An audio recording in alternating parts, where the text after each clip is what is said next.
up in here. That is, I wear my pocket t-shirts so that I can stow away a bit of knowledge and then share it with my friends. I come to you, I interview my friend, then she surprises me with a random bestie who I then get to interview. So Saucy, as I like to call her, is really named Danielle Sauce, and she's a 4. Why did I whisper that? I don't know, you tell me. What does she do now? We're about to find out. Hear you. All right. Yeah! So joining us today from Salt Lake City is Danielle Sauce and baby Luna. I was hoping she would be here today. So you guys are here, I'm here. So let's be together online and use words. So does this new world order ever make you feel like you need to talk like that, like you're a computer or something?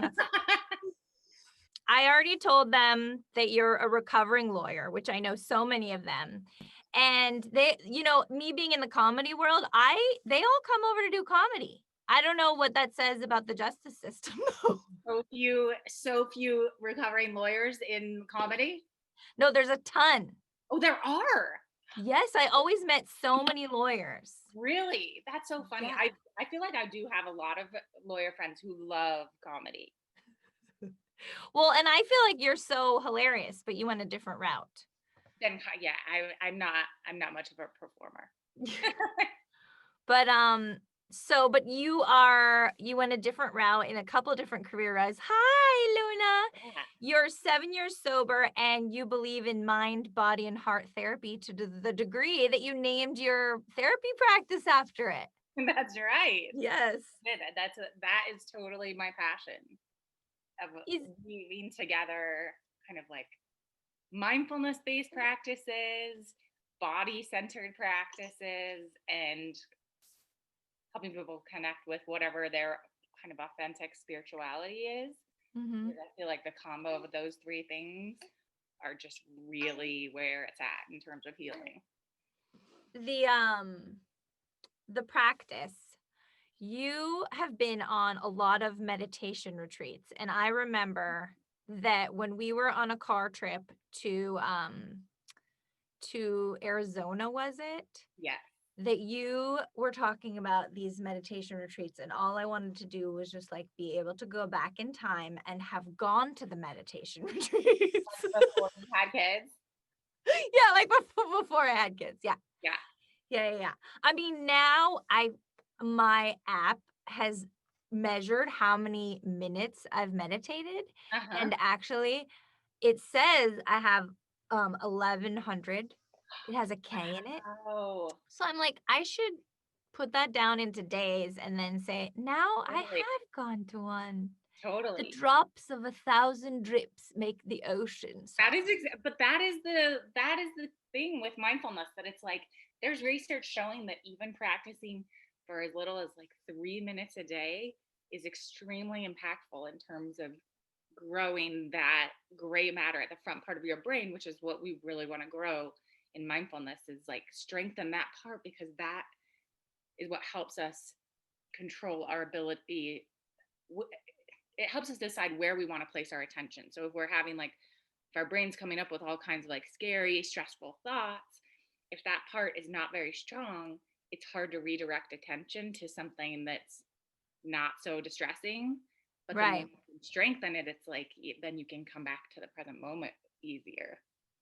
I mean, and it's almost overwhelming to think about, because it used to be such a place of pain for me all the time to know that there was this thing that I could do, but it was hard to get to do it. And now I have in friendships and in my partnership, it's I almost feel like I'm a what is it?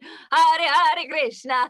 It's not anything about like Hare Krishna per se, but it's about that I want to tell everybody, seriously, you have to go out and do this. Are you kidding me? I know. And it's yeah, but you become evangelical about it, where you're yes. Everybody needs to know about this. Let me tell you, this is so important. And the thing that I have to remember is that I had like been reading about mindfulness for probably like 4 or 5 years before I got the courage to actually Do sit. it. To actually sit. Yeah, just like do Yes. one Yes. session. Like I I was like, was this reading, sounds great. Yeah, but I I can't do that. Yeah. can do it. Yeah, I read Pema Chodron's books for, I mean, my journey was longer, like probably 10 years I've been reading Pema Right, Chodron, and right. literally like in the last year I have like an almost daily practice. So, but I think that's just how it works, because you're like, that's how all change works. It seems like there's nothing really happening, but there's something happening. It's just often below the surface. And that's happening all the time. But it's hard to be patient and just keep going when you're like, come on, why does it take me so long to do things? Like, why does it take me so long to do the things that I like know in this part of my brain would probably make me feel better, Right. but like I can't make myself do it. Huh. Yeah. Yeah, and so then how do you convince people to take that leap? I mean, I guess you can't be convincing. Yeah, I mean, it's just like I see people in pain, friends of mine, Right. family members, and I'm like, again, it gets this feeling like I'm like, don't you see? Like, Right. just come to my church of sitting in my chair. Um, Yeah, I mean, I think that it it does just help to remember, like, oh, yeah, that was my journey, and that's how long it took me, and I don't know what I would right, have. because then but I just realized how long it took me, and so then it's hard to say, like, and I've been honest, I've said, it's Oh, not a short situation. not a short situation. It's not. It's like you're in it for the long haul. Yeah, Life is a long haul. it's true. It only seems way much longer now. I mean, I was 25 and like, I mean, I still played teen till I was like 29, but I think, but I was like, it's over. I can't learn new stuff. Isn't What? that funny? Like now, when you hear people in their like late 20s or early 30s be like, "Yeah, I can't. I'm already on this track." Like, oh my goodness, yeah, like you have so I much time. know. I know. But that's how our brains are. Like, it's like I totally remember being in my late 20s and being like, well, all these ships have sailed. And it's like, really not that many ships had sailed. Like, yeah, I probably was going to be like a Olympic gymnast or something, but Right. When I was in like the depths of really hard stuff, like even in times that when I've known you, right. I remember times thinking, but I just wish that I'd been an addict like Sauce and had hit further rock bottom or something because it seems like she's in such a great place. What the hey? Why can't I like why weren't my problems? I don't want my problems. I mean, yes and no, right? That it's like, I totally see that because I actually do think desperation is a gift. And when your life gets really bad, and the, the interesting thing to me is that it's like, my life never got like that bad. Like I was what people would call like a Functioning. high bottom Oh, addict. Like, okay. I still had my fancy apartment and my fancy car and my fancy job. No, I didn't have my job. That's not true. I lost my job. But it's like the way law works, it's like I totally could have just gotten another law job, and still been at a fancy place with a fancy salary and all those things.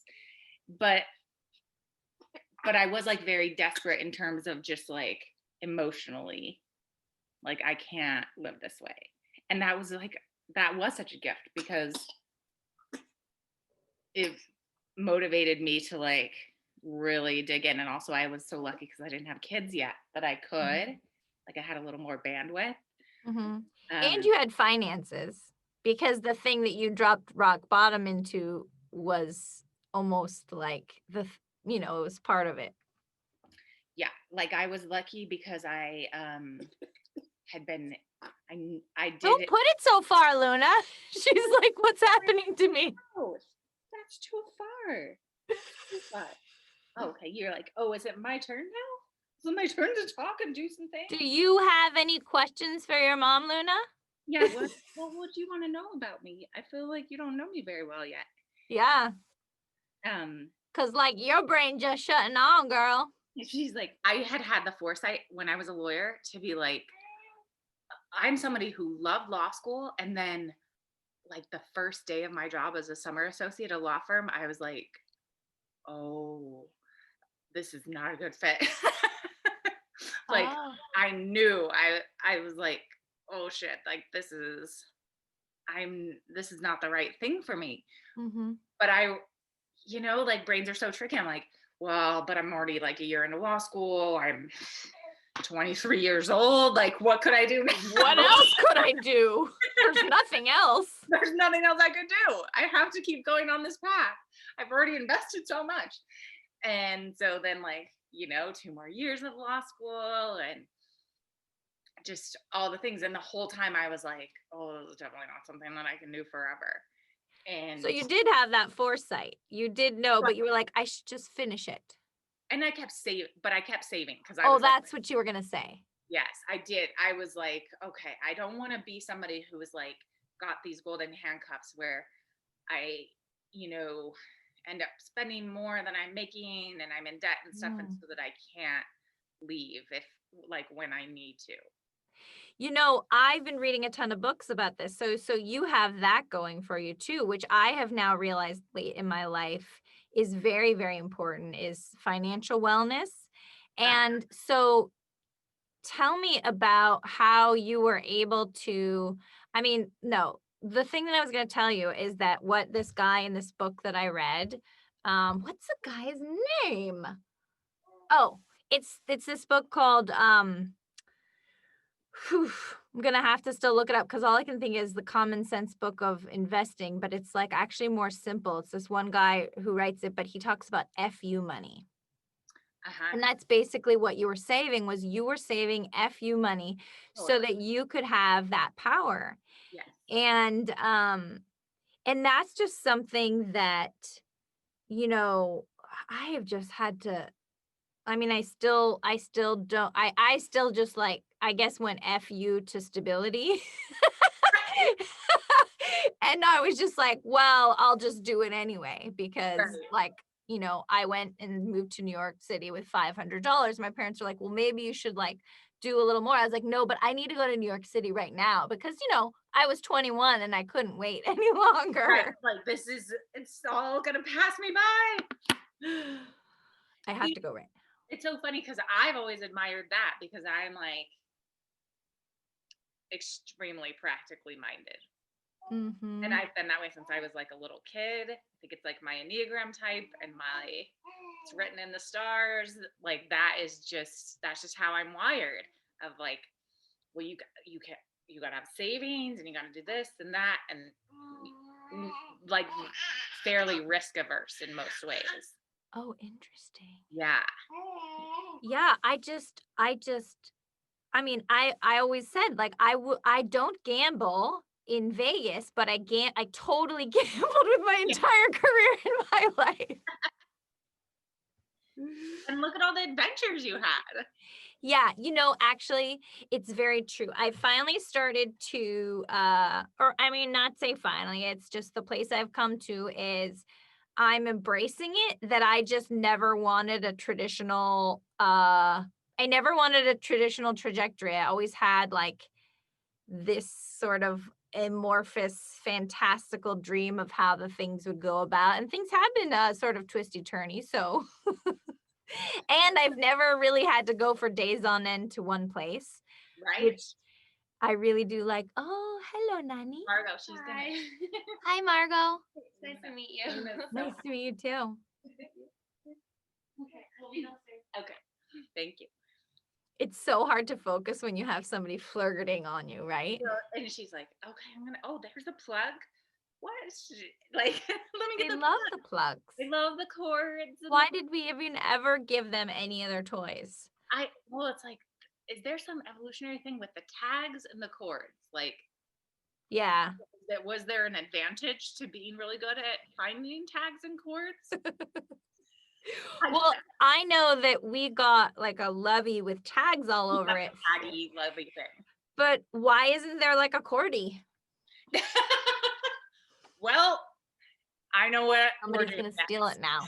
I know what we're because gonna do. That's gonna be our next this project. next business idea. I love it. Just a ball of safe chords. Yeah. So when you're doing the therapy, I forgot I wanted to do this thing where I was like this. Okay. Like a namaste So kind of thing. what got you here? So I'm just gonna leave it open like a movie therapist and you know, also like a brilliant talk show host. What got you here? Yeah, on this. I don't know. See what I mean, I have had a therapist do that before. I'm just And like, if I prepared you for it. So if I say now, like, I'm going to do this one, and you have to just say the first thing that comes to your mind. What got us here? I think it was written in the stars. I do. I have never believed in astrology, but my friends just gifted me a full chart reading. I want My it. birthday last month. I know. And I was like, I missed your birthday. Happy birthday. and I missed your birthday too. Yay. Happy birthday to us. Happy birthday. They gifted that to me, and I had my full natal chart read. So it's like where every single planet in the sky was, in what I sign, need it. Yes. on the moment you were born, in that particular geographic location.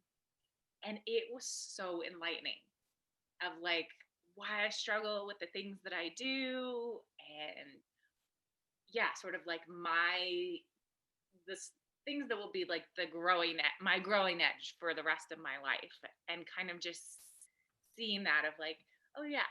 And I feel this way generally, that it's like we couldn't be any different. We couldn't, like, there's so many causes and conditions that came together for you or I to be here exactly the way things are, who we are. It's like our great great great grandparents had to have met each other at this, like, just all these things. And it's like, oh, here we are. We're like just miracles. Just two Danielles talking. Two miraculous Danielles through the magic of the internet. To each other in a global pandemic. I know. And it took a global pandemic for me to finally make my talk show. Yes. And to also just like realize, I mean, I had to just like make a talk show so I could hang out with friends that I really love and admire, because when's the last time we got to like chit chat like this, right? I know. It's so hard. Like, and my sweet friends who don't have kids will be like, call me during the day, and I'm like, oh, I love that you still call me. Even though I've never picked up in like 7 months. Oh, I just appreciate it so much that sometimes people still call me. Oh. So the real reason I invited you also, I have like a lot of ulterior motives. Like I said, like to hang out with you, get a sales pitch on Salt Lake City. Third thing is just do like a little virtual MDMR, or what's it called? MDMA, the thing, but I am fascinated by it, but you can't really do it on screen, can you? This is actually a question that you could ask the guest too. Like, we could potentially do this with the guest. Okay, so let's hold on to that. Okay, thank you. You gave me a hint. Now I want to just go to our surprise guest because he came. He's showing. Find out which vegetables make me cry, which words I still can't pronounce, after this quick break. Plus, we have our surprise guest coming in. Who's it going to be? I don't know! Our surprise guest today is Justin Natoli. I'd just like to introduce him. So Justin is a former attorney and current therapist, just like Danielle Sauce. They both have a lot of information to pass on about the growth journeys they've gone through and how they use that to help their clients and their family and friends. We have our surprise guest waiting in the waiting room. I'm going to admit he or she. Them. I'm going to admit them. 1, 2, 3. It doesn't happen instantaneously. Hello! Hi. Also, it totally doesn't happen instantaneously, does it? Hi, I already saw your name. Your name is Justin Natoli. That's right. Totally. Hi, welcome to Friend of Hey a there. Friend. Thank you. Wait, I know that I don't know if I know you, but I am so excited that you're on my show. And Sauce is going to put questions for you in my chat so that I can have you here. But one thing that Sauce does not know, and she has to close her ears, is that this is a pretend interview to see if she could be my co-host for Friend of a Friend. Okay, so so she came up with some questions because I have no idea who the heck you are, but I'm just gonna go with one because she's not typed it in yet because she's already like getting low points right now. But I'm just kidding. I'm just kidding. I'm just kidding. My inner perfectionist is like sweating. Oh, I'm just, Better, I'm do just, better. I'm just suddenly just gonna like you put 3 people in, and then we have like a lot of complicated relationships now, right? Like you're wondering what I think of him and how she thinks of me, and then there's a lot here for us now to deal with. But what we were gonna do right before you were gonna come on, and she gave me a hint that you could do it, is talk about MDMR. And she EMDR? EMDR. Oh, MDMA. I could talk about either one, but whichever one. This is the great thing about Justin as a guest because he could talk. We have a breadth of topics. I could talk about the science of either one. And their use in therapy. Yeah, they're both useful in therapy. And in fact, right now, EMDR is, I would say, according to some, maybe the gold standard of working with trauma. And there's a lot of reasons, both, I think, accurate and inaccurate, why so far it's the gold standard. But I think pretty soon, other medicines like MDMA are going to be the new gold standard for therapy and working with trauma. Oh, I love that. That bridge that gap between the two. It's so crazy because it was like I was going over my notes last night and I was like, I've had this in my notes that I'm going to ask Sauce for like months, right? And all of a sudden last night I was like, is it MDMR? Not going to Google it. So I'm so glad because I actually have this friend. We were just talking about like being good at doing drugs, and we were talking about how you have to already be sort of like on a like already on like a self-realization journey to be able to kind of be good at it or to have some like idea about it. The thing that when you're saying people need to be good at working with these medicines, and I like to say working with the medicines rather than like using drugs or using medicines, because even the language, our relationship with these medicines, if we say we're working with them, I think it's a little bit more respect than if we're using them, right? And so that's good, 'cause it's kind of like it's like bi-directional. Exactly. Because it is like a bio, it's like a with marijuana, it's a, what's that word where it finds the scientific thing where it actually is it finds the other part that it needs to find, and it wouldn't have found it to heal it if. I'm not aware of that specific concept. Okay. But I'll remember the word. But so mindset and setting are the two key components for creating an experience where you're either working with the medicines in a productive way or rather than using something in a recreational way. I like to describe it kind of like a book. There's lots of different things you can do with a book. You can use it as a doorstop, you can smash a bug with it, or you can read it. And the same thing is true with these medicines, where the medicine itself is like the book, but the way that you interact, your mindset that you take when you use it, are you doing it just to get high? Are you doing it just to party or to escape your problems? Or are you creating an intention in like the week or weeks in advance? Have you been journaling? Have you been crafting a space where your mindset is going to be different? And then there's the setting. Are you doing it in a park or at a party with a bunch of friends? Or are you doing it in a sacred place with someone who can facilitate you, where you're going to be comfortable, where it's going to be private? And so set and setting are really key when it comes to working with these medicines in a useful way. And then again, experience. So when you're going through these experiences, you're actually need to rely on and practice these internal controls. So for example, emotional regulation. If you go into a dark place, in life, if we have experience navigating our emotions when we go into a dark place, well, we're going to be better equipped when we're working with these medicines to have maybe an experience that's difficult but productive rather than a bad trip. So the more that you end up working with these medicines, you end up getting better at working the internal controls that can help you facilitate your own internal experience. So you're exactly right, is that you working with these medicines is actually a skill that you can improve in. Yes. And how do you connect that about with, or like what's the parallel of that, of work, of doing EMDR work? And maybe just say a little bit for people listening of like what is EMDR? So EMDR, it stands for eye movement desensitization and reprocessing. And what that means basically is it uses bilateral stimulation, which is any type of left-right stimulation. So you could do it by tapping. They used to do it with eye movements. That's what the EM stands for. I would look left and right, left and right. You could do it with sounds if you're wearing headphones where beeps go left and right in your ear. And some people observe that that type of left, right bilateral stimulation is one, inherently soothing. So if you're going and working on some traumatic experiences, that left, right stimulation is inherently soothing. They think that it's kind of similar to like rocking a baby. And then one thinks that the bilateral stimulation helps the brain process memories, which is why when we're in REM sleep, where our eyes are darting left and right, is actually the time where we're reprocessing memories the most.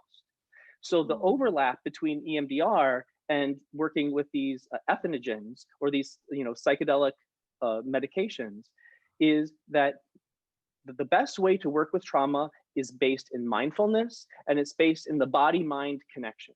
And so EMDR is one way of working with the body-mind connection where you're going through a lived version of the traumatic memory. You're not just talking about it, you're diving into the memory, activating the memory networks in the brain, the sights, the smells, the felt beliefs, the sensations in your body.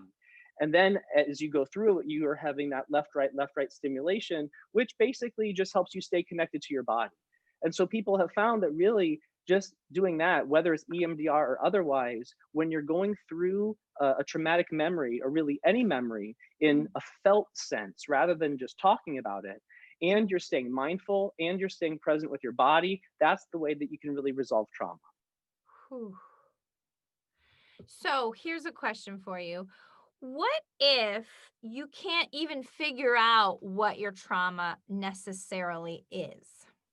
That's the beauty of working with these psychedelic medications, but also other ways of therapy, like Hakome, which I actually personally think is more effective and more just fun to practice than EMDR. Say a little bit about Hakome because it's so cool and people don't really hear about it as much.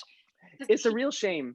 I think EMDR is popular because it's easiest to churn out like a factory, right? It's very discreet, it's very simple, it's easy enough to, it's very regimented, it's easy to kind of like, here you go, now go apply it. And yeah, it is very nuanced, right? But the basic structure is pretty easily packaged. And they started long ago, and so they're cranking out thousands of EMDR therapists out there. Well, then of course that there's going to be the buzz around that, and that happens to be the one that also I think insurance companies know now because it's more evidence-based because there's just more studies on it. Right. But there's other methods too. There's somatic experiencing, which I think is a beautiful method. There's the Hakome method, which is one of my favorites. It's also really effective combining the Hakome method with psychedelic assisted therapy. Where the Hakome method, again, is a mindfulness-based mind-body method of internal self-study. But what's great about Hakome and what's great about the psychedelic medications, you don't actually have to know what your trauma is because it's in your body. You don't have to remember it. Your body remembers it. Yeah. So when you can find ways to access it, let's say, every time I get into this situation, I just get this clenching feeling in my heart. What is that? Right? And so then what we can work with is actually the clenching feeling in your heart. So with Hakome, for example, I put carrots with the oil in the new toaster. That's a air fried toaster. What? It's a trauma. I don't know what it is, but he's telling me this clenching. I swear to God, all last night and this morning, I was like, Why didn't I just read the damn brochure? So there's something in there about maybe like a mistake, right? Doing it wrong, right? Mistake. And Don't so make a we get, mistake, Danielle. and so we get Nobody what we said can that to me do. though. What we can do is we can work just with the clenching. So I might, if you were my client, we would Mhm. get mindful. We would describe, like, I get you really in tune with the clenching, like the edges. Are there hard edges, or does it fade away? Is it on the surface of the body, or does it penetrate the body? What's the quality of the clenching, right? And from there, we might do all sorts of things. We might go way back in time. Now, I want you to go way back in time to the earliest time that you can remember that clenching, and we'll just see what comes up. Sometimes it's a real memory. Sometimes it's a made up memory, but it doesn't matter whether the memory is real or made up because it's in your brain and it's in your body, so we can work with it. And so even if we don't remember what the trauma actually is, it doesn't matter because the body remembers and we can work with the body. And then with psychedelic medications, you can actually go, like when you're in the psychedelic state, you can just say, hey, there's this feeling I get that I don't like. Let's just dive into it. And you can say, Mm. all right, Grandma Ayahuasca, or all right, psilocybin, teach me more about what I need to learn about this. And then, Mhm. the therapist, the medicine, and you working together, you can just take a really exciting and intimate ride into yourself where you come out the other side softer, I think, with a better appreciation and love for the journey that you've been through. What do you remember what initially drew you to these medicines? Like, did you have a personal sort of Hmm. experience with it? Yeah, when I left the law, uh, Mhm. and I took a year off in between being an attorney and then choosing eventually to be a psychotherapist. And can I just And say for mhm, people listening that you and I, we know each other because we went to law school together. Like Justin is like he's just like one of my soulmates. And we met, let's see, it would have been, we met in 2003, right? When you were starting your first year of law school, mhm. and I was starting my third year of law school. And we have just been friends ever since. Justin like has seen me at my worst and at my best, and he's loved me through all of it, and our relationship has just been like one of the best gifts of my life. Yeah, you're so special to me, and you truly are a soulmate of mine. I couldn't have made it through this lifetime without you. And the fact that we were lawyers together, law school together, Law then school together. lawyers at the same time, then realized we hated the law at the same time, then left the law at around the same time, then went to therapy school at around the same time. And for a year, we were trainees at the same nonprofit mental health center called Counseling West, up in the valley in Los Angeles. And Oh so we my got to be in the gosh. same supervision group at the same time. And Oh, then just to watch you grow and shine and become truer, more authentic versions of yourself has been such an honor and an inspiration. and we've been on this like sort of parallel journey because I've seen the same thing with Justin where it's like, oh, just like peeling back these layers of like, the truest expression of who he is, and like seeing him really, like, I just love hearing you talk because it's like you're so gifted. And that was Mhm. so I think the law was, it was an important part of both of our journeys, but it's like it would have been so wasted if that's, Ugh. if that's how you, That's where we stopped. if that's where your intellect, that's all where it went, is just like trying to make money for big corporations or whatever. And now to just like see you doing this work that you're so clearly meant to do is, it's just, I love it. Thank you. I love because like me, you're such an achiever, and it's been great. And when our ladder of success is on the wrong wall, yeah, Yeah. we're climbing the ladder, but it's so unfulfilling and it's so cruel to ourselves. And then to see you find your wall, and then to watch you just bolt up that ladder in all these different amazing ways, the way you mother from like such a attachment perspective, right? The way that you've combined your business and your advocacy, the way you've developed your own, the way you've monetized your healing journey through your therapy practice. Totally. I love that Gotta phrase. make money. I'm that's what I'm doing here. Monetize that healing Mhm. journey. Let's My God. monetize that healing journey, people. But it's like, it is one of those things where it's like you being able to, yeah, to alchemize basically like all these really tough things and be able to then figure out how to offer your own medicine to the world. And yeah, that there's like I guess a transactional aspect to it. But I think even that is like part of, usually the healing of like Mhm. people getting to a place where they feel like I am worthy of like actually like investing in my own healing. It I is do think it's a shame that we're in a culture that's not friendly to healers and artists, where we have to actually monetize what I would actually love to just be, given away. Okay, you help me build my house, and I'll help totally, you heal this trauma. totally. Yeah. Like that's where I think it would really be relational rather than transactional. But in this culture, it's the best we can do. But and that is so true that it's like it would be so beautiful if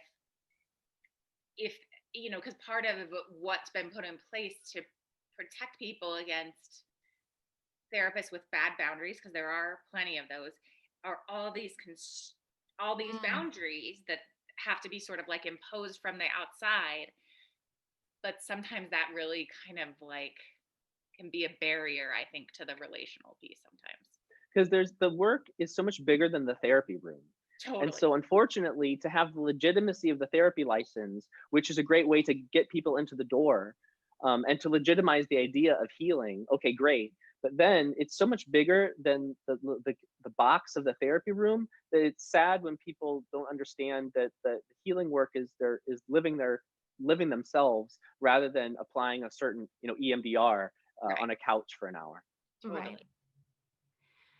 What do you think actually, like talking about how people don't view it as something that's just necessary and just part of a life?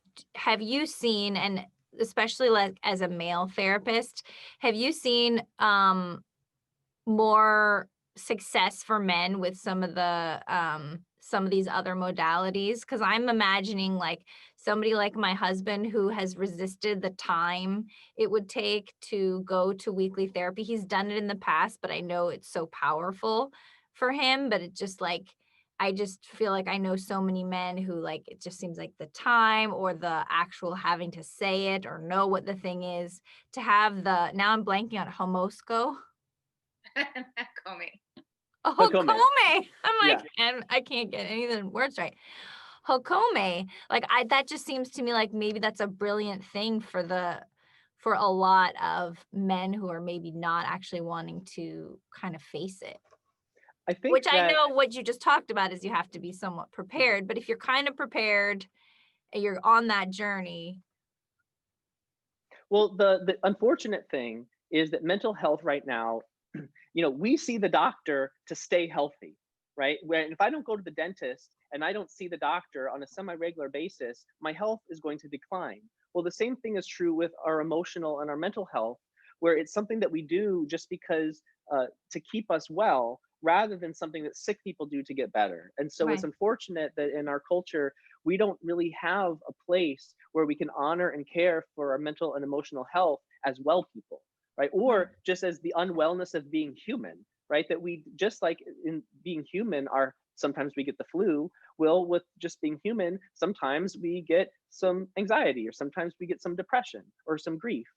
But with men specifically, for a lot of men who are growing up in this culture, right? There's an age where, when there are babies, they get love, they get hugs, they can cry, and it's okay. And then there's some age where, without explaining it to the little boy, all of a sudden they don't get the hugs like they used to. They don't get the freedom to let their bodies cry the way they used to. And all of a Mhm. sudden they're punished for doing these things, letting their bodies have feelings when no one ever explained that to them, right? And so then, okay, they got to figure it out using little boy logic. And so the little boy logic says, well, I guess these things are no good. I better squeeze these down because bad stuff sure happens when I let them out, right? So that the only way that they know how to navigate uncomfortable feelings generally, and this is a generalization, Yeah. right, is to just shove them down. And then, if a man is heterosexual, then he is now at some point going to be in a relationship with a woman who was not generally cultured in this way. So then again, without explaining to them, they say, okay, by the way, now you have to be an expert in this thing that we, for the past, couple decades, you had to have shut down. So that's extra confusing for them. And so, unfortunately, the softer, more vulnerable feelings and experiences, especially sharing them, uh, is something that a lot of men were just taught, sometimes violently, not to do. So it makes sense that they wouldn't be too interested in going to therapy. And so I'm hoping, again, as these medicines become legal in our country, that maybe this is a good alternative to say, like, oh, Right. well, I'm not going to therapy. I'm just going to do this really cool thing that's in all the magazines saying how good it is for you. Right. And so maybe that's our avenue to get more people engaged in their mental wellness. Is it quicker, possibly? Well, it's different. They do different things. I would like to say that when done correctly, a psychedelic assisted therapy session is probably like a good 6 months of therapy wrapped into one experience. Of course, there's preparatory sessions, there's integration sessions afterwards. So it's not just like, we get you high and then you're done. But I Mhm. would say like the arc, which would last a few weeks of a psychedelic therapy experience, would probably be the equivalent of about 6 months to a year of therapy. So fascinating. What do people do when how does it actually work? In fact, like somebody has kids or whatever, is it like a full day thing? Now I'm just like, okay, so when do we Well, it's sign my different for people up? everybody, but and a lot of times what it is there will be some sessions in advance, right? A weekly or twice a week, just to, for an assessment, to kind of connect whatever your struggle is to whatever deeper is, is in your development or your past. We really want to Mm, find those key moments that that required you to develop survival strategies that worked really well in the past, but because they're little kid survival strategies using little kid logic, they're not very functional in an adult world, right? And they're not as relevant anymore, the ways that we survived in the past. So we find those places where those survival strategies were picked up, and then somebody would, generally have a session where, they come into the space. It usually takes about 6 hours of the session. There would be, for a good portion of it, with an eye shade and earphones, where you're just allowing yourself to have whatever experience needs to happen. And mm. then when your ego starts to come back online, where some of your thinking functions start to come back online, um, I now, a lot of people aren't trained as well as I'm trained, I'd have to say, and there's a lot of danger out there because it's so popular and unregulated right now. There's a Wow. bunch of people that are just getting you super high and calling it therapy, Right. unfortunately. Um, but then if I was working with a person and it were legal, then I would then start doing some of this mind body oriented work while you're still mildly in that psychedelic state. And so, for example, let's say there's that clenching in the heart. So I might say, all right, let's take our bodies and let's get on the floor and let's make the clenching, just like let's put our whole body in the shape of the clenching. And then what Mm. happens? And then I might have an interview with the clench, where the client is using their own voice to give voice to the voice of that clenching feeling. So I might have a light discussion with it as one possible thing. It really is infinite. It's really improv, like a sacred improv, because Mm. you're only limited by your imagination and your training and experience as to how you can help escort people through some of these states in a way that promotes their own healing. Oh, that's so awesome. So what's your favorite thing about the pandemic? My favorite thing about the pandemic is how I would say that I had such a FOMO, a fear of missing out, and it was really uh, impacting my life.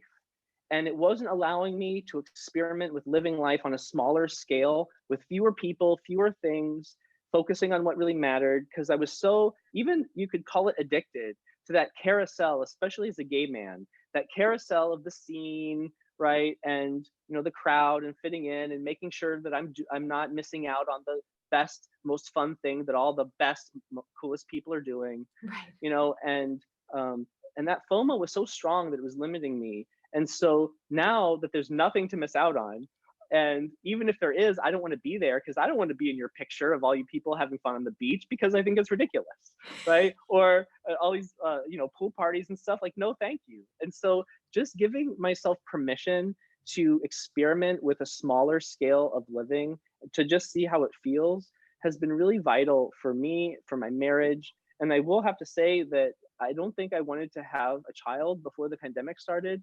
And now, at least as long as the world can, stay in one piece, this pandemic has really shown me that I think having a child, with my husband, is could be the way that I might have my most fulfilling life.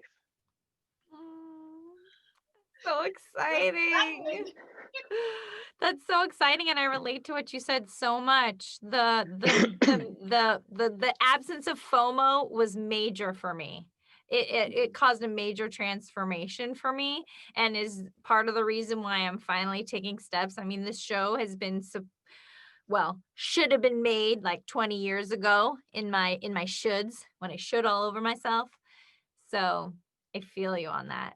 And I also realized that you have, oh, what were you gonna say? Oh, I was gonna say, and I'm very privileged to be able to say that I learned something from, a global trauma, and so I'm also aware that I'm very lucky to be in a situation where I can even talk about what I liked the best about the pandemic. Yeah. No, it's for sure true, and I'm excited for whatever training you have to do. And thank you so much for coming on Thank you and for being having my me. Thank you, first, Danielle.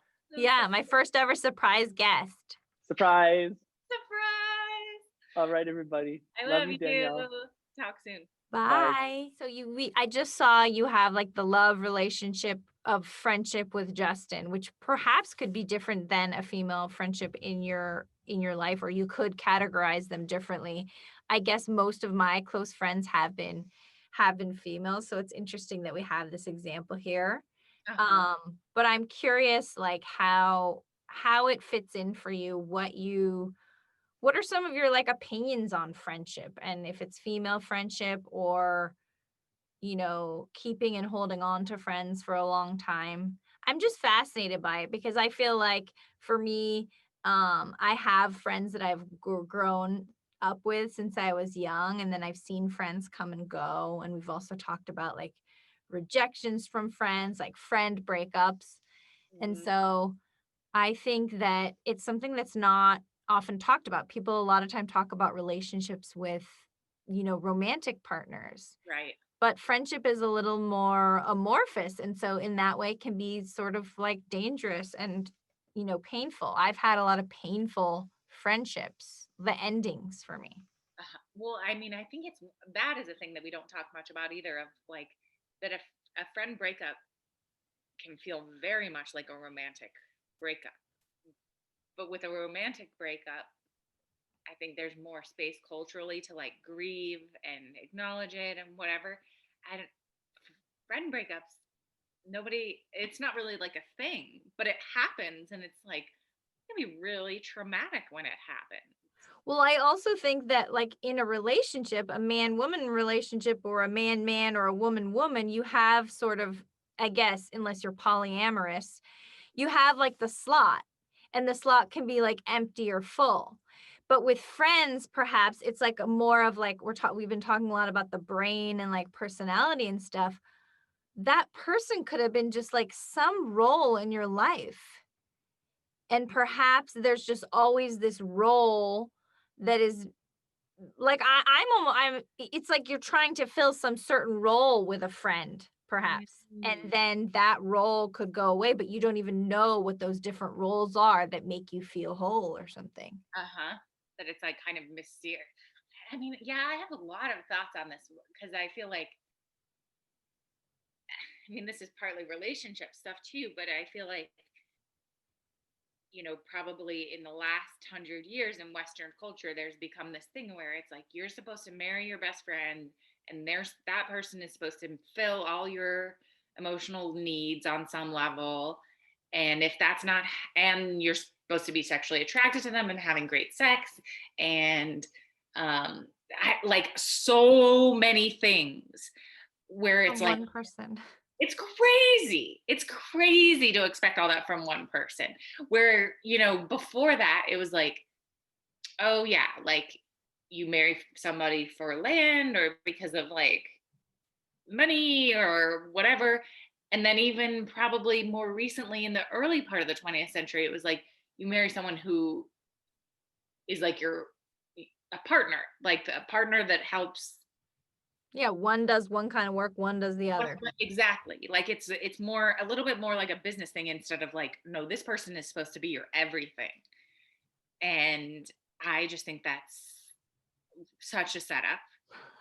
Such a setup. Suffering.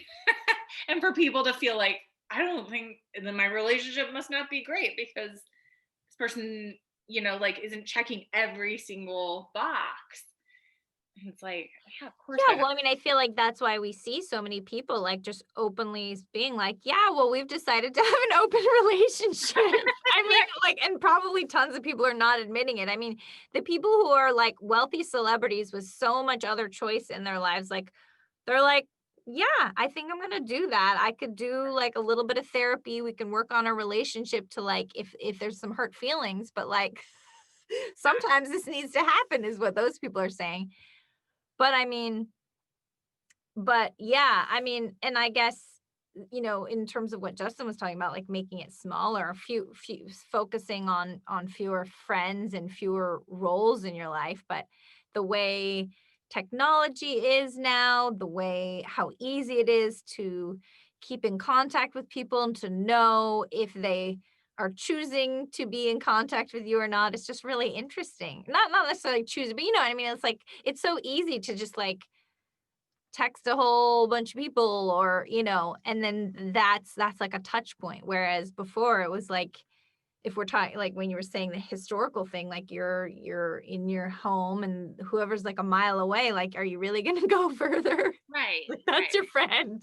right. And you don't have to like think about like the idiosyncrasies of like, well, do we really fit with each other? Like, I've thought so many hours about various, because I mean, I just am like a serial like bonder. And so Yeah. I realized that the thing that has helped me so much in pandemic is that I no longer am going out and like meeting and connecting with more people than I can keep up with. Right. Because I realize that it's like a compulsion. Like, I just want to meet and connect and like just like have that. And then and it really is like a compulsion. Like, I'll be like at a party or like within a new thing, like my kids go to a new school and I'm like, something is drawing me to like speak to every single person eventually. It's terrible. It It's makes me amazing. really good at certain businesses, but Totally. It's like you've really figured out a kind of like beauty counter, like a way to harness that yeah. extroversion to Uh-huh. really. Yeah, but I feel like it causes me a lot of stress and pain because it's very difficult if I like have this feeling like I want to talk to like all these different people that I find out in there, then how do I balance it? So it's like a balance thing.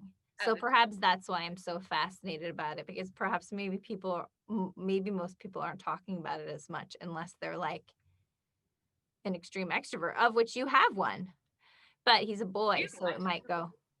but it's like he's like, yeah, if we go out somewhere, and the thing is, it's like I would say I'm like an extroverted introvert. Like I definitely, we're out and about. I'm like chatting with people, but not necessarily because I want to be like really good friends with them. Yeah. but I like to talk to people because I love to hear people's stories. True. Yeah, I Like, don't always want to be I don't always want to be their close friend, but somehow it's something. but you like, well, I think you hit it on the nail on the head with. I think both you and Justin, like one of the things that you guys both, just the FOMO, Yeah. like, and I think that's part of being an extrovert, that it's like your cup gets filled by like meeting and connecting, Yes. and I'm like have JOMO, the the joy of Yeah. missing out. I'm like, oh my god, I don't have to go anywhere. If I go out in public, I can have my mask on and my sunglasses, and that way if I see anyone I know, they won't know me, and so then I can decide if I want to talk to them, but I don't have to. And that's like so nice for me. There's no pressure to go out or be like doing things or seeing people. That's awesome. Is it? No, I love it. I just wanted to thank you for referring me to the book Highly Sensitive Person, because that also really changed my life. I tell a lot of people about that because it's just I mean, my life too, where I'm like, oh, now I don't feel so much shame about how I'm like so sensitive to so many things.